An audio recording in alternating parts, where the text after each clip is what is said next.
माता पिता की सेवा, एक शिक्षाप्रद कहानी। गांव के पनघट पर 4 औरतें पानी भरने आई। पानी भरते भरते वे एक दूसरे से बातें करने लगी। चारों के एक एक पुत्र थे। बातों बातों में उन्होंने अपने अपने पुत्र के गुणों का बखान करना प्रारंभ कर दिया। पहली औरत बोली, मेरा पुत्र बहुत सुरीली बांसुरी बजाता है। जो भी उसकी बांसुरी सुनता है मंत्रमुग्ध हो जाता है। मैं ऐसा गुणवान पुत्र पाकर बहुत प्रसन्न हूँ। दूसरी औरत बोली, मेरा पुत्र बहुत बड़ा पहलवान है। इस गांव में ही नहीं बल्कि दूर दूर के गांवों में उसकी बहादुरी का डंका बजता है। ऐसा गुणवान पुत्र भगवान सबको दे। तीसरी औरत कहाँ पीछे रहती, वह बोली, मेरा पुत्र कुशाग्र बुद्धि है। उससे अधिक बुद्धिमान इस पूरे गांव में नहीं। लोग अपनी समस्या लेकर उसके पास आते हैं। मैं ऐसा पुत्र पाकर धन्य हो गई। चौथी औरत ने सबकी बातें सुनी लेकिन कहा कुछ भी नहीं। इस पर वे औरतें उससे कहने लगी, बहन तुम भी तो कुछ अब कहो ना, तुम्हारे पुत्र में क्या गुण है? कोई न कोई गुण तो उसमें अवश्य होगा।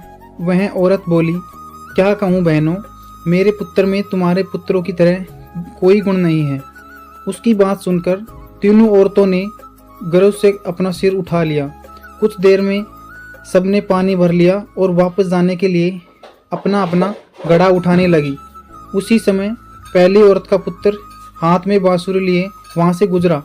उसने देखा कि उसकी माँ पानी से भरा घड़ा नहीं उठा पा रही, किंतु वह यह अनदेखा कर बांसुरी बजाते हुए वहां से चला गया। दूसरी औरत का पहलवान पुत्र कुछ ही दूर पर मुंद्र घुमा रहा था। उसकी माँ कुएं से घड़ा उठाकर जैसे ही उतरी, उसका पैर फिसल गया।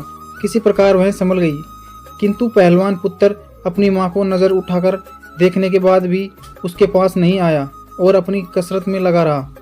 तीसरी औरत का पुत्र भी वहां से किताब पढ़ते हुए निकला।